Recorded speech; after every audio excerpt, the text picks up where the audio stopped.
사랑하는 형제자매 여러분, 오늘은 우리 주님 예수 그리스도의 순환과 죽음에서 보이는 자기 희생적 사랑을 기억하며 주님의 부활을 맞이하기 위한 준비 기간인 사순절 두 번째 주일입니다. 불순종한 죄로 인하여 우리가 받아야 할 고통과 슬픔, 우리가 겪어야 할 징벌과 고난을 하나님의 외아들 예수 그리스도께서 대신 받게 하심으로 우리를 구원하신 하나님 아버지께서 지금 우리를 부르십니다. 이제 우리의 마음과 뜻을 다하여 영과 진리로 주님을 찬양하며 예배합시다. 아멘. 사도신경으로 우리의 신앙을 고백합시다. 나는 전능하신 아버지 하나님 천지의 창조주를 믿습니다. 나는 그의 유일하신 아들 우리 주 예수 그리스도를 믿습니다.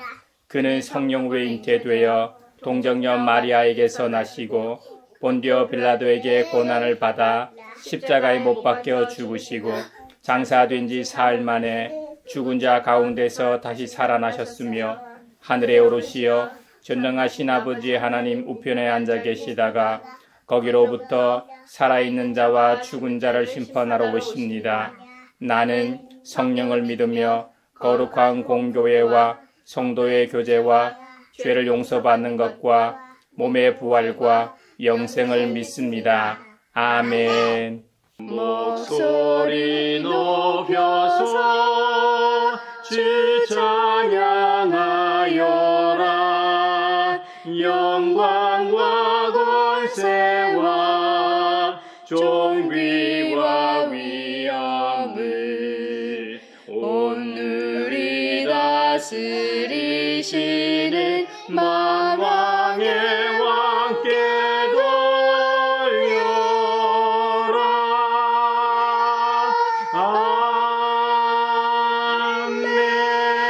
아멘. 다윗의 시 주님이 나의 빛, 나의 구원이신데 내가 누구를 두려워하랴. 주님이 내 생명의 피난처이신데 내가 누구를 무서워하랴. 나의 대적자들, 나의 원수들, 저 악한 자들이 나를 잡아먹으려고 다가왔다가 비틀거리며 넘어졌구나. 군대가 나를 치려고 애워싸도 나는 무섭지 않네. 용사들이 나를 공격하려고 일어날지라도 나는 하나님만 의지하려네. 주님, 나에게 단 하나의 소원이 있습니다. 나는 오직 그 하나만 구하겠습니다. 그것은 한평생 주님의 집에 살면서 주님의 자비로우신 모습을 보는 것과 성전에서 주님과 의논하면서 살아가는 것입니다. 재난의 날이 오면 주님의 초막 속에 나를 숨겨주시고 주님의 장막 은밀한 곳에 나를 감추시며 반석 위에 나를 올려서 높여주실 것이니 그때에 나는 나를 애워싼 저 원수들을 내려다보면서 머리를 높이 치켜들겠다. 주님의 장막에서 환성을 올리며 제물을 바치고 노래하며 주님을 찬양하겠다. 내가 주님을 애타게 부를 때에 들어주십시오. 나를 불쌍히 여기시고 응답하여 주십시오. 주님께서 나더러 내게 와서 예배하여라 하였을 때 주님 내가 가서 예배하겠습니다 하고 대답하였으니 주님의 얼굴을 내게 숨기지 말아 주십시오. 주님의 종에게 노하지 마십시오. 나를 물리치지 말아 주십시오. 주님은 나의 도움이십니다. 나를 버리지 마시고 외면하지 말아 주십시오. 주님은 나를 구원하신 하나님이십니다. 나의 아버지와 나의 어머니는 나를 버려도 주님은 나를 돌보아 주십니다. 주님, 주님의 길을 나에게 가르쳐 주십시오. 내 원수들이 엿보고 있으니 나를 안전한 길로 인도하여 주십시오. 그들이 거짓으로 증언하며 폭력을 휘둘러서 나에게 대항해오니 내 목숨을 내 원수의 뜻에 내맡기지 마십시오. 이 세상에 머무는 내 한 생애에 내가 주님의 은덕을 입을 것을 나는 확실히 믿는다. 너는 주님을 기다려라. 강하고 담대하게 주님을 기다려라. 아멘. 내 친구 되신 예수님 날 구원하시려고 그 귀한 몸을 버리사 내 죄를 대속했네. 나 주님을 늘 믿으며 그 손을 의지하고 내 몸과 마음을 바쳐서 끝까지 충성하리. 자비로우신 하나님, 지난 한 주간의 우리의 삶을 성찰하며 회개의 시간을 주시니 감사합니다. 서로 사랑하라고 말씀하셨는데 사랑하지도 화목하지도 세상에 하늘의 평화를 전하지도 못했습니다. 하나님을 기쁘시게 하기는커녕 죄악된 길로만 다름질한 것 같아 죄송한 마음뿐입니다. 사랑하는 형제자매 여러분, 이분 딸도 저 높은 곳을 향하여 날마다 나아가는 우리가 되기를 바라며 주님 앞에 우리 죄를 고백합시다. 용서하시는 하나님이시며 은혜로우시며 긍휼히 여기시며 더디 노하시며 인자가 풍부하신 하나님, 우리 죄를 용서하시고 모든 불의에서 우리를 깨끗하게 해주시옵소서. 내 마음속을 비추시는 주님, 어둠에서 나를 지켜주소서. 내 마음속을 비추시는 주님, 당신 사랑 안에 쉬리라.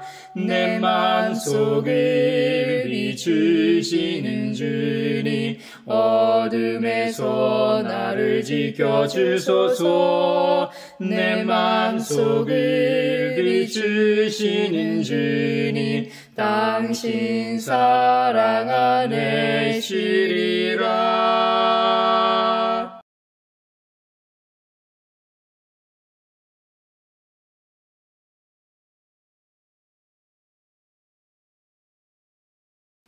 주님의 말씀이 여기 있습니다.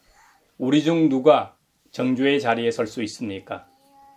오직 우리를 위해 죽으시고 다시 살아나신 그리스도 우리 주님뿐이십니다. 그 주님께서 나도 너를 정죄하지 아니하노니 가서 다시는 죄를 범하지 말라고 말씀하셨습니다. 그 주님께서 우리의 죄를 용서하셨음을 주님의 이름으로 선언합니다. 아멘. 못 박힌 손발 보니 큰 자비 나타내셨네.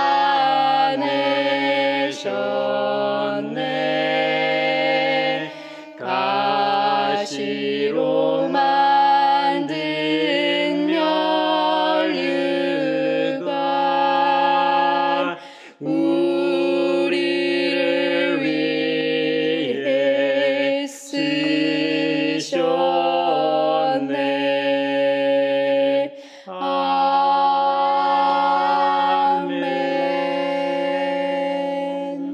오늘 우리에게 주신 첫 번째 말씀은 창세기 15장 1절에서 12절, 17절에서 18절입니다.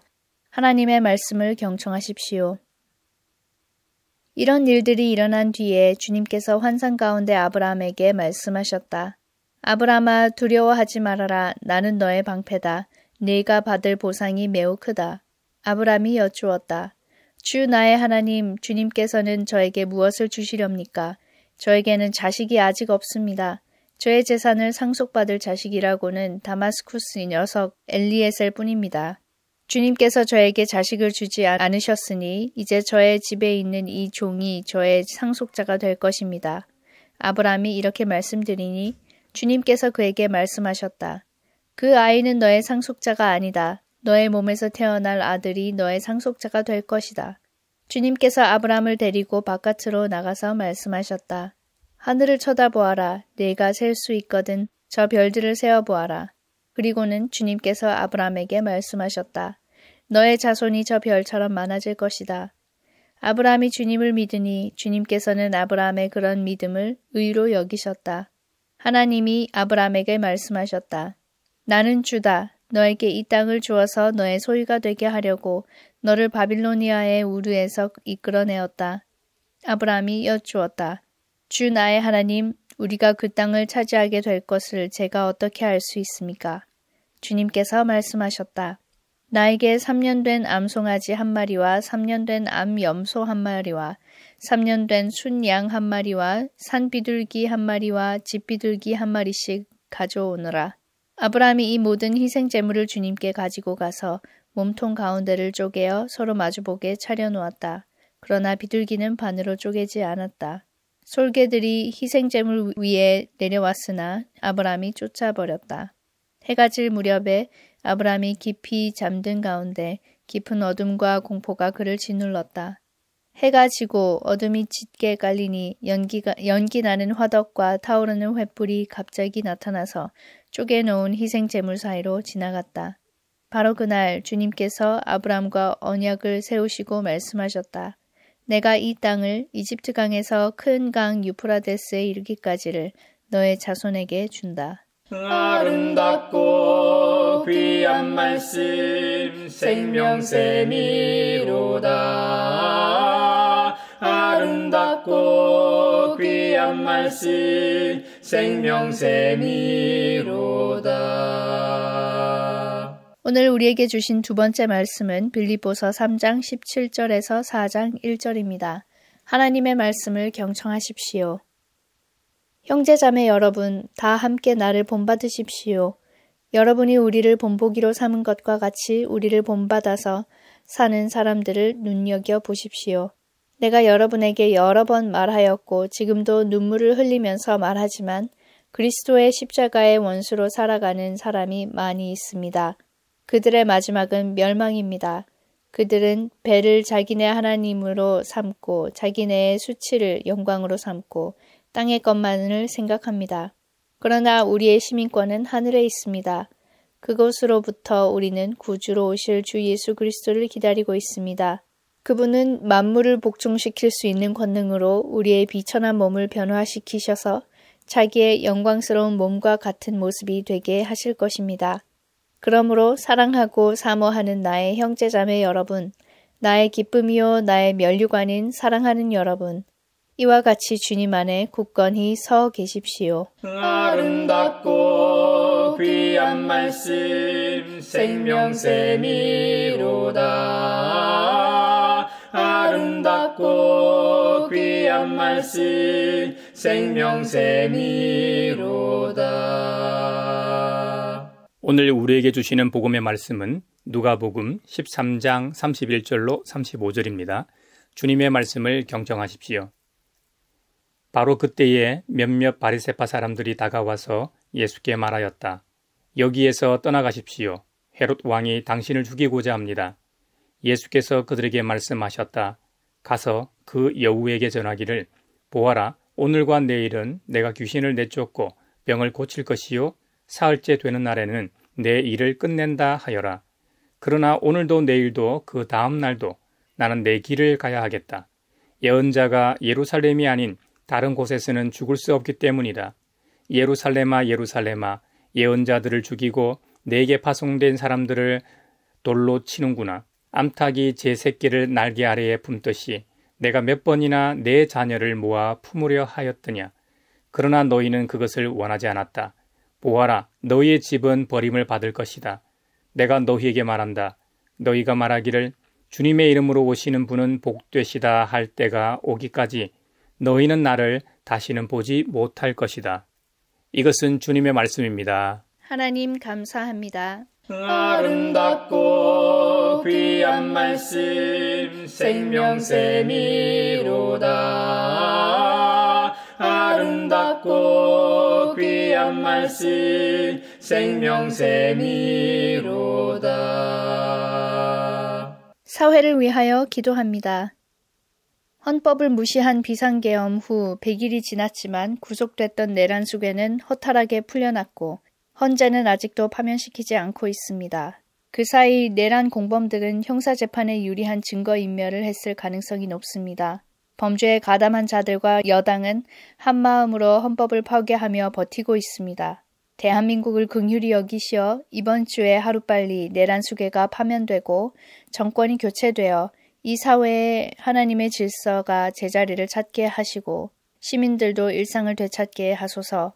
불안과 분노 중에도 희망을 붙들고 정의를 위해 매일 목소리 높이는 시민들을 지켜주시어 헌법을 파괴하려 폭력을 선동하는 세력은 마땅히 처벌받게 하시고 헌재 판결로 인한 시민 간 그리고 시민과 경찰 간에 부딪혀 싸우거나 다치는 일이 없게 하소서. 우리 기도를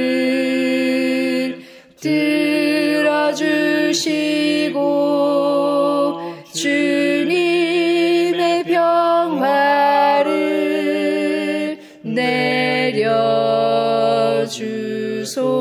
주소서. 아멘. 교회를 위하여 기도합니다. 한국 교회는 서방 교회가 경험했던 쇠퇴의 위기에 처해 있습니다. 여러 요인들이 있겠지만 작금의 현상에 거의 무력한 모습을 보이고 있는 주님의 몸된 한국 교회에 자비와 은혜를 베풀어 주시길 간구합니다. 성별 세대 간 연대와 더불어 장애인과 비장애인 간의 연대도 필요합니다. 그래야 교회 구성원 간의 차별도 없고 동질성을 가지고 연결고리가 이어져 귀한 신앙의 유산이 끊어지지 않고 세대를 넘어 건강하게 다음 세대로 이어지리라 믿습니다. 다시 한번 교회의 영적 부흥 운동을 갈망하지만 이것이 교회의 성장을 위한 것이 아니라 순수하게 하나님 나라를 위한 전도 부흥 운동이 되게 하소서. 우리 기도를 들어주시고 주님의 평화를 내려주소서.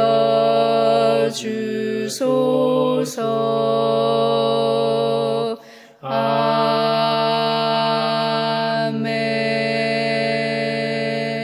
세계를 위하여 기도합니다. 필리핀의 두테르테 전 대통령이 지난 11일 체포되어 국제형사재판소에 넘겨졌습니다. 마약과의 전쟁을 선포하며 2011년부터 2019년 사이에 경찰이 무차별적으로 총격할 권리를 주므로 최소 6,200명이 대량 살상되고 3만 명이 실제로 사망했다는 통계도 있습니다. 판결은 수년이 걸리겠지만 반드시 죗값을 치르게 하시고 비극적인 역사를 바로잡는 계기가 되게 하소서. 필리핀의 민주주의가 바로서게 하시고 시민들의 인권과 자유가 보장받게 하소서. 우리 기도를 들어주시고 주님의 평화를 내려주소서.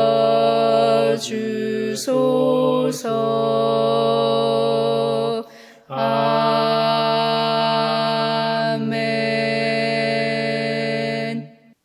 지난 1월 초부터 말까지 약 4주간 어마무시한 산불이 미국 제2의 도시라고 불리는 로스앤젤레스를 덮쳤습니다. 천사의 도시라는 이름의 뜻을 가진 로스앤젤레스에서 상상할 수 없는 화마로 인해 많은 인명피해가 발생했습니다. 수만 채의 집이나 건물이 불에 타 올겨울 그들이 어떻게 이겨냈는지 참으로 걱정되고 안타까운 상황입니다. 경제적 손실도 역사상 가장 크다고 하죠. 수백 조에 이른다고 합니다. 올해 우리나라 1년 예산이 670조 원 정도 되니까 거의 3분의 1 정도가 한순간에 사라졌으니 끔찍합니다. 우리는 세계 곳곳에서 일어나고 있는 여러 재난들을 통해 특히 이번 로스앤젤레스 산불을 통해서도 확인했습니다만 인간의 욕망의 결과로 나타난 기후 위기의 심각성을 다시 한번 되새기게 됩니다. 세계 최강대국인 미국도 자연재해에 대해 속수무책인 것을 보면 인간의 힘이라는 것이 얼마나 미약한지 그 점도 다시 한번 깨닫게 됩니다. 자연 앞에 항상 겸손해야 합니다. 특히 우리가 믿고 의지하는 창조주 하나님 앞에서 겸손으로 허리를 동여야 하겠습니다. 러시아 문학가 알렉산드르 솔제니친의 짧은 수필 모닥불과 개미가 있습니다. 글이 길지 않기 때문에 제가 한번 읽어보겠습니다. 활활 타오르는 모닥불 속에 썩은 통나무 한 개비를 집어 던졌다. 그러나 나는 미처 그 통나무 속에 개미집이 있다는 것을 몰랐다. 통나무가 우지직 타오르자 개미들이 떼를 지어 쏟아져 나오며 안간힘을 다해 도망치기 시작한다. 한 무리 개미들은 통나무 뒤쪽으로 달리다가 불길에 휩싸여 타 죽어간다.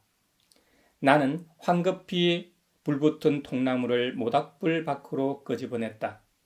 다행히 생명을 건진 일개미들의 일부가 모래 위를 달리기도 하고 더러는 소나무 가지 위로 기어 오르기도 했다. 그러나 이상한 일이다. 대부분의 개미들은 좀처럼 불길을 피해 달아나려고 하지 않았다. 가까스로 무서운 공포를 이겨낸 개미들도 방향을 바꾸더니 다시 통나무 둘레를 빙글빙글 맴돌기 시작했다. 그 어떤 힘이 그들을 내버린 고향으로 다시 돌아오게 한 것일까? 많은 개미들이 활활 타오르는 통나무 위로 기어 올라갔다. 그리고는 통나무를 붙잡고 바둥거리면서 그대로 죽어가는 것이었다. 형제자매 여러분, 이 수필은 솔제니친이 어느 날 산책을 하다가 모닥불을 발견하고 불 옆에 타기 좋은 썩은 통나무를 하나 집어 불 속에 넣으면서 벌어진 일입니다. 다들 힘들다고들 하지만 그래도 우리 사회도 이제는 먹고 살만하고 웰빙이 관심사가 된 사회가 되었습니다. 이 상대적 박탈감 때문에 힘들어하긴 하지만 사회 보장 제도도 잘 갖춰 있고 오히려 예전에 비해 교회가 할 일이 줄어들어 교회 설 자리가 줄어든 것만 봐도 알 수 있습니다. 캠핑은 장비빨이라고 하죠. 캠핑하면 불멍 아닙니까? 고즈넉한 캠핑장이나 계곡이나 경치 좋은 곳에 캠핑 가서 텐트 치고 미니 화로나 바비큐 그릴에 장작을 올려놓고 불을 지펴 멍 때리면 그 순간은 그렇게 좋을 수가 없습니다. 아마도 솔제니친도 처음에는 아무 쓰잘데기 없는 썩은 통나무 잎을 불에 던져놓고 불멍하며 바라다 보았을 겁니다. 그런데 그 뜨거운 불로 인해 개미떼에게는 혼비백산할 일이 생겼죠. 처음에 이야기했던 올해 초 미국 LA에서 발생한 산불처럼 속수무책이었습니다. 그 당시 전 세계 많은 사람들이 매스컴이나 유튜브를 통해 말로만 듣던 불바다를 생중계로 목도했습니다. 그때 우리 인간도 그것도 현 지구상에서 가장 힘이 있고 가장 능력이 있고 가장 돈이 많고 뭐든 가장 잘할 수 있는 나라에서 그 사람들이 말이죠. 인간의 노력이 얼마나 미약한지를 새삼 깨닫게 해주었습니다. LA 지역 여러 곳에서 동시다발적으로 발생한 불이 허리케인급 돌풍으로 인해 삽시간에 번질 때 전 세계에서 가장 많은 소방 헬기를 보유했음에도 무기력한 모습을 보였습니다. 산지에서 발생한 불이 강풍을 타고 여러 지역으로 확산되어 수많은 주택과 이 건물들, 마을과 도시 외곽을 완전히 집어삼켜도 할 수 있는 게 없었습니다. 강풍이 잦아들거나 하늘에서 비가 내려 자연 진화되기를 기다렸죠. 저는 오늘 말씀을 준비하면서 LA 지역 산불과 솔제니친이 썩은 통나무 하나를 불에 던져 넣어 생긴 것과 같다는 생각을 했습니다. 솔제니친은 개미들의 입장에서는 전지적 존재입니다. 마치 솔제니친처럼 LA 산불을 위해서 내려다보시는 하나님이 생각났습니다. 썩은 통나무라는 삶의 터전, 그들의 일상을 살아가는 장소이면서 개미들의 입장에서는 그들의 안락한 집이었습니다. 그런데 솔제니친으로 인해 벌어진 불행 앞에 개미들이 할 수 있는 일이 없었습니다. 하나님께서 하신 일은 아니지만 LA 산불은 인간의 욕망으로 인한 기후 위기가 더 큰 재난과 불행을 일으킨 것만은 확실합니다. 우리가 하나님이 아니더라도 공중에서 아니면 그 인공위성이 돌고 있는 우주 정거장에서 만약 그 모습을 보고 있었다고 한번 가정해 보십시오. 개미들과 똑같은 모습이었을 겁니다. 개미들보다는 불을 끄기 위해 더 많은 장비와 더 많은 노력을 했을 겁니다. 사회 간접 자본이나 소방 당국의 노력과 시민사회의 노력으로 애는 썼겠죠. 결과를 보듯이 아무 소용이 없었습니다. 개미들에 비해 뭔가 더 분주한 것은 맞지만 똑같은 결과를 낳았습니다. 하지만 두 집단의 대처하는 모습과 최후의 순간이 달랐습니다. LA 산불로 인해 인명피해도 적지 않았지만 대부분의 사람들은 당국의 대피령에 따라 안전한 곳으로 대피했죠. 하지만 그 누구도 그 화마 속에서 타인을 구하기 위해 불 속으로 뛰어 들어가진 못했습니다. 물론 사랑하는 가족이라면 자식이 그 안에 있었다면 목숨 걸고 들어갔을지 모르겠습니다. 그런 일이 있다고 해도 대부분의 사람들은 자신을 희생해 불 속으로 뛰어 들어가지 않습니다. 이런 경험은 저 개인적으로도 가지고 있습니다. 제가 부산에 살 때입니다. 지금으로부터 20년 전이었던 것으로 기억합니다.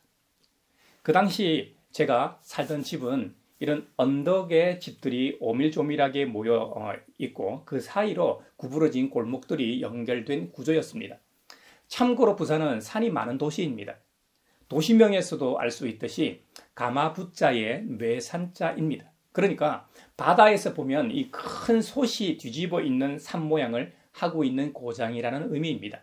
실제로 배를 타고 나가 부산을 바라다 보면 거대한 이 큰 솥을 뒤집어 놓은 듯한 모양입니다. 높은 산은 아니지만 부산 이 해안가 이 전역을 거쳐서 이 100m에서 한 400m 사이의 산자락에 바닷가부터 산 중턱까지 계단식으로 집들이 지어져 있습니다. 그런 지형에서 살았습니다. 금요 기도회를 갔다 온 날이었으니까요. 금요일을 지나 토요일 새벽 1시쯤이었던 것 같아요. 창밖으로 가로등 불빛이 보이는 창문이었습니다. 왠지 모르겠는데 그냥 눈이 떠졌습니다. 그리고 그 가로등 불빛에 아지랑이 같은 이 움직임이 아른아른하였습니다. 처음에는 대수롭지 않게 여겼습니다. 그런데 얼마 지나지 않아 그 아지랑이는 검은색으로 변했습니다. 그래서 이상하다 싶어 밖으로 나가려고 하는데 불이야 하는 다급한 소리가 들렸습니다. 그런데 제가 나간 지 얼마 지나지 않아 우리 집 앞집의 바로 옆집에서 불이 밖에서부터 보일 정도로 급속도로 타오르기 시작했습니다. 우리 집 앞집 옆집 할 것 없이 마을 사람들 전체가 집 밖으로 나왔습니다. 저는 급한 대로 119에 바로 신고를 했고 불난 집 바로 옆집들은 자신의 집으로 불이 번지지 않게 임시 방편으로 수돗물을 뿌리기 시작했습니다. 불난 집으로 갔는데 그 앞에는 제가 아는 동생이 땅바닥에 앉아 형이 집안에 있어요. 구해주세요 하고 있었습니다. 처음에는 물을 이 몸에 붓고 집 안으로 들어가려고 했는데 집 안으로 들어갈 상황이 아니었습니다. 소방차가 나름 빨리 오긴 했지만 절반 이상을 다 태우고서야 도착했기 때문에 이미 그 동생의 형은 유독가스에 질식돼 숨을 거둔 뒤였습니다. 그 형은 저보다 한 2살 정도 많은 사람이었고 저도 얼굴은 서로 아는 정도의 사이였습니다. 불 속에 아무것도 할 수 없는 무기력한 저와 대면하는 시간이기도 했습니다. 그 당시 불 속으로 뛰어 들어가지도 못했는데 손발이 어찌나 떨리고 얼마나 두렵고 무서웠는지 모릅니다. 이것이 제가 직접 경험한 화마의 위력입니다. 그 뒤로도 몇 차례 마을에 불이 나 그 무서움을 체감했죠. 제가 왜 이런 이야기를 할까요? 인간은 하나님의 형상을 닮았음에도 정말 연약하고 자기중심적인 존재라는 말을 하기 위해서입니다. 솔제니치는 구소련 독재자 스탈린의 부당한 체제에 맹목적으로 순응하는 민중들이 절망과 죽음의 나락으로 떨어지는 모습을 떠올리며 모닥불과 개미라는 작품을 썼는지도 모르겠습니다. 현재 우리 사회를 보십시오. 우리 사회는 이념적으로 둘로 나뉘어져 극렬하게 대치하며 싸우고 있습니다. 사실은 불의와 정의의 싸움이지만 프레임에 갇혀 전 국민이 둘로 나뉘어져 있죠. 교회와 목회자들도 교회 내에서 정치적인 이야기를 하지 말라고 합니다. 교회가 둘로 싸우다 깨질까봐 그러는 것이죠. 우리가 하나님 나라를 전하고 함께 살아갈 세상이야 둘로 깨지든 말든 상관없고 내 교회만 안전하면 된다는 논리 아닙니까? 그런데 그렇게 말하던 목회자들마저도 불의를 옹호하는 발언을 설교 시간에 서슴지 않고 하는 모습을 보고 같은 목회자로서 후배 목회자로서 개탄하지 않을 수 없었습니다. 하지만 저는 그렇게 말하고 싶지 않습니다. 우리 예수님이 정치적 지도자는 아니었지만 누구보다 정치적인 행보를 보이셨습니다. 그 당시 유대교 사회는 종교 자체가 엄청난 정치적 영향력을 행사하고 있었습니다. 우리처럼 제도적으로 종교 분립도 아니었습니다. 신정 정치를 포기하고 사울 왕부터 왕정 국가로 변모하긴 했지만 여전히 신정 정치에 가까웠죠. 우리나라도 말이죠. 고대 국가인 고조선이나 부여, 고구려, 신라, 백제 같은 나라를 보면 불교 국가 이전에는 신녀나 제의를 통해 점을 치고 신의 뜻을 묻고 그것을 정치에 적극 반영했습니다. 고대 이스라엘은 우리 고대 국가와는 비교도 안 될 만큼 살아계신 신적 임재를 그들의 경험을 통해 유일신 하나님의 선민임을 자처해 왔습니다. 예로부터 왕족 못지않게 종교 지도자들의 권력이 막강했습니다. 그런 상황에서 예수님은 종교 지도자들과 대립적인 상황을 일부러 만들고 그들을 독사의 자식들이라고 비난하기도 하셨습니다. 여러분, 예수님이 귀신 들려 눈물고 말 못하는 장애인을 고쳐주십사 데리고 왔을 때 그를 고쳐주셨습니다. 그 일로 민중들은 예수님을 향하여 다윗의 자손이요, 다윗의 자손이요라고 칭송했습니다. 이에 바리새인들은 그 말을 듣고 귀신의 왕 바알세불을 힘입지 않고는 절대로 귀신을 쫓아내지 못한다고 비난하며 조롱했습니다. 이들의 반응에 예수님께서는 바리새인들을 향하여 뭐라고 말씀하셨습니까? 독사의 자식들아, 너희가 악한데 어떻게 선한 것을 말할 수 있겠느냐? 마음에 가득 찬 것을 입으로 말하는 법이다 하고 말씀하셨습니다. 여러분, 또 율법학자들과 바리새인들에게도 뱀들아, 독사의 새끼들아, 이 위선자들아, 너희가 어떻게 지옥의 심판을 피하겠느냐고 저주를 퍼부으며 선전포고까지 하신 바 있습니다. 오늘 본문인 이 누가복음 13장에서는 이스라엘의 종교적, 정신적 중심지였던 이 예루살렘을 보시고 한탄하시며 당시 왕이었던 헤롯 안티바스를 가리켜 교활한 여우라고 지칭하셨습니다. 몇몇 호의적인 바리새인들이 예수님께 와서 헤롯 왕이 주님을 죽이고자 한다고 알려주었을 때 예수님께서는 이렇게 말씀하셨습니다. 가서 그 여우에게 전하기를, 보아라, 오늘과 내일은 내가 귀신을 내쫓고 병을 고칠 것이요 사흘째 되는 날에는 내 일을 끝낸다 하여라 하고 말씀하셨습니다. 유대인들에게 있어서 여우라는 동물의 상징성은 좀 더 심한 욕이었습니다. 여우는 동물들 중에서도 가장 강교한 것으로 간주되었습니다. 그리고 여우는 동물 중에서도 가장 해로운 동물로 인식되었습니다. 또 여우는 가치 없고 아무 쓸데없는 인간의 상징이었다고 합니다. 그 당시에 말이죠. 예수님께서 헤롯 왕이 예수님 자신을 죽이려고 했기 때문에 여우라고 부른 게 아닙니다. 당시 헤롯은 왕으로서 그 소임을 다하지 않았습니다. 비록 로마의 식민지였지만 국민들을 위한 왕이어야 했지만 자신의 자리와 안위에만 관심이 있었습니다. 무엇보다 예수님께서는 하나님으로부터 명령을 받고 행하시는 분입니다. 그래서 자신의 이 지상의 어떤 왕을 즐겁게 하거나 피하기 위해 일하시는 분이 아니기 때문입니다. 저는 오늘 이 시대에 예수님께서 오신다면 오늘날 목회자들에게도 동일하게 말씀하시리라고 저는 확신하고 있습니다. 잘못된 종교 지도자들의 말에 놀아나는 교인들을 향해서도 주님은 책망하실 겁니다. 사람은 누구나 위에 있는 권세들, 권력자들에게 복종하라고 성경에도 말씀하셨습니다. 왜요? 모든 권세는 하나님께로부터 온 것이기 때문입니다. 이 땅에 존재하는 모든 정부는 다 하나님의 주권 아래에 있다는 의미입니다. 하지만 무조건적으로 묻지도 따지지도 말고 복종하라고 하신 말씀이 아닙니다. 평화와 질서가 있다면 거기에는 하나님의 창조 섭리와 질서가 있기 마련입니다. 메시지 성경에는 위의 권력에 대한 복종에 관하여 이렇게 번역하고 있습니다. 정부가 하는 일은 여러분에게 덕이 될 것입니다. 그러나 만일 여러분이 법을 사방팔방으로 어기고 다닌다면 조심하십시오. 경찰은 그저 멋으로 있는 것이 아닙니다. 하나님은 질서를 유지하는 일에 관심이 있으시고 그분은 그 일에 그들을 사용하십니다. 이것이 여러분이 책임있게 살아야 하는 이유입니다. 단순히 벌을 피하기 위해서가 아니라 그렇게 사는 것이 바른 것이기 때문입니다. 사랑하는 형제자매 여러분, 현재 우리 사회를 한번 보십시오. 누가 법을 지키는지 안 지키는지 보십시오. 법은 질서를 위한 것입니다. 누구에게는 법이 아주 느슨하고 누구에게는 엄하면 정의가 상실한 것이요, 그 자체가 법이 잘 작동하지 않는다는 반증입니다.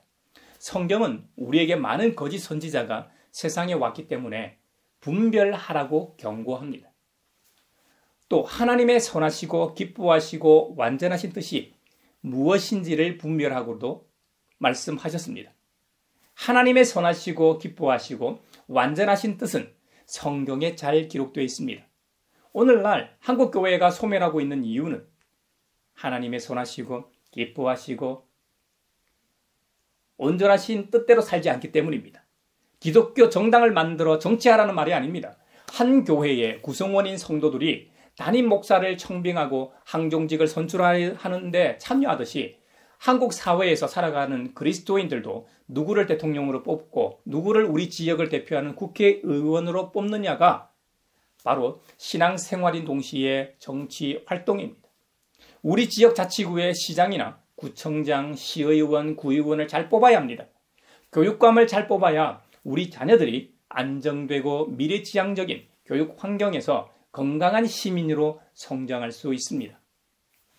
이런 것을 교인들 개개인이 자유의지로 판단하고 투표해야 하겠지만 교회 내에서 성경적 관점에서 교회의 방향성과 잘 맞는 정치 지도자를 뽑기 위해 치열하게 토론할 때 관심 없던 교인들도 더 관심을 가지게 되고 이 사회에 필요한 일꾼을 뽑을 수 있을 겁니다. 교회 전체가 한 명의 후보를 밀어주자는 말이 아닙니다. 건강한 토론을 통해 편협한 정보에서 벗어나 타인의 생각도 들어보고 생각을 공유함으로 함께 만들어 가자는 말입니다. 그래야 이 나라가 바로 섭니다. 적어도 우리 교회와 성도들이 위치한 그 지역만이라도 모든 분야에 막대한 영향을 끼치는 정치가 잘 작동하리라 저는 믿습니다. 형제자매 여러분, 오늘 저는 LA 산불과 솔제니친의 수필로 메시지를 시작했습니다. 솔제니친이 공산당의 독재와 무단 정치에 절망했던 것처럼 그런 탄식과 참담함을 저 또한 우리 사회를 보면서 느끼고 있습니다. 썩은 통나무가 불에 타면서 놀라 튀어나온 개미들은 어땠습니까? 처음에는 자기 살자고 본능이 시키는 대로 도망가다 죽기도 했습니다. 또 다른 개미들은 살 길을 찾아 실제로 화마에서 살기도 했습니다. 하지만 상당수의 개미들은 이상한 행동을 했습니다. 인간으로서는 절대로 불가능한 행동을 보였습니다. 개미들의 알을 지키기 위해 다시 불 속으로 돌아와 그 속으로 들어갔습니다. 개미들은 자신을 희생해 남을 돕는 이타적인 행동을 했습니다. 오랜 세월 진화를 통해 개미에게는 집단 전체가 위기에 처했을 때 도망치기보다는 필사적으로 저항해야 한다는 의지가 그 작은 개미 유전자 속에 각인되어 있는 것이죠. 현재 우리 사회에는 이타적인 행동을 위한 자기 희생적 저항 모습이 안 보입니다. 교회마저도 말이죠. 오히려 자기 살자고 이 사회의 법과 질서를 파괴하는 모습만 난무합니다. 그럼에도 아무것도 할 수 없는 무기력과 무감각에 점점 빠져들고 있는지도 모르겠습니다. 우리 예수님께서 예루살렘을 보시며 한탄하고 탄식하셨던 것처럼 그리스도인들도 우리 사회를 보고 탄식해야 합니다. 그리고 아무것도 하지 않는 자신을 향해서도 탄식해야 합니다. 예수님께서는 자신의 십자가 죽음을 통해 예루살렘의 탄식을 환호로 바꾸셨습니다. 예수님의 운명은 자신이 그렇게 비판하셨던 예루살렘에 가서 죽으시는 것이었습니다. 여우의 위협을 감수하고 공동체의 생존을 위해 자기 희생적 모습을 보였던 개미떼처럼 말입니다.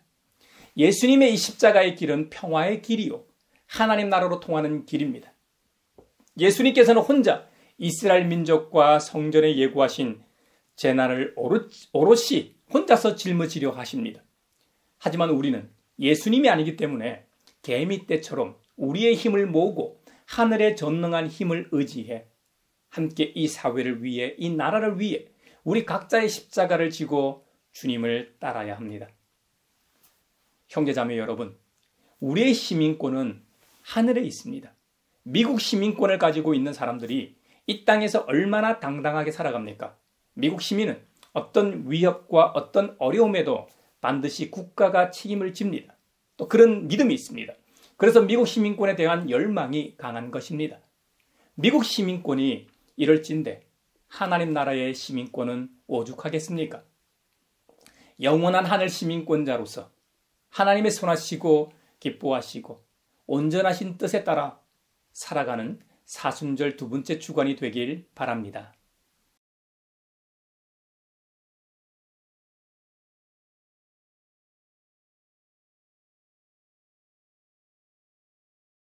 내게 있는 모든 것을 주를 위해 드리리. 성령 충만하게 내게 내려주소서. 주께 드리네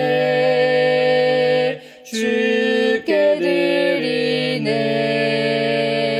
사랑하는 구주 앞에 모두 드리네.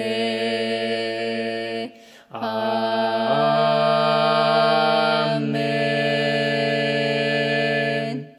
여기에 모인 우리는 우리의 믿음의 역사와 사랑의 수고와 우리 구주 예수 그리스도에 대한 소망의 인내를 여기 봉헌에 담아 올려드립니다. 주님께서 말씀하신 대로 인색함, 의로나 억지로 하지 않고 모두를 위한 구원을 경험한 자로서 이 세상 모든 사람이 구원받도록 우리의 삶을 통해 전하며 살게 하심에 감사하여 각각 그 마음에 정한 대로 즐거운 마음으로 바치오니 향기로운 예물이 되게 하소서. 은혜의 주님, 우리의 정성을 어여삐 여기시어 주님께서 베푸신 은혜에 비하면 보잘것없지만 말씀하신 대로 미리 구별하여 드리오니 기쁘게 받으시옵소서. 우리의 가진 것이 비록 적어도 바치는 기쁨은 더 커지고 비록 버는 것이 적어도 나누는 즐거움은 더욱 넘쳐 우리 믿음의 소문이 각처에 퍼지게 하소서.